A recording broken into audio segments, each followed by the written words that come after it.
এসব বলিস না।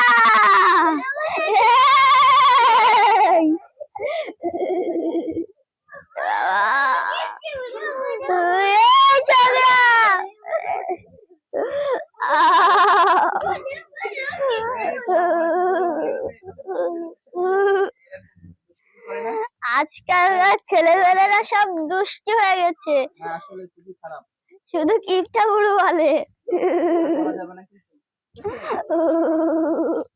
তো বন্ধুরা, এইভাবে মুরব্বীদের দেখে কিন্তু হাসি ঠাট্টা করা যাবে না।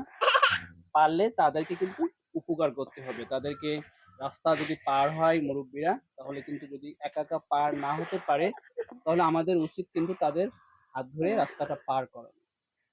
তারা কিন্তু যখন বয়স হয়ে যায় তখন কিন্তু অনেক অসুস্থ থাকে, প্লাস বিভিন্ন ধরনের টেনশন তাদেরকে অ্যাটাক করে। এজন্য তাদের সাথে সবসময় ভালো ব্যবহার করতে হবে, তাদেরকে উপকার করতে হবে, ক্ষতি করা যাবে না।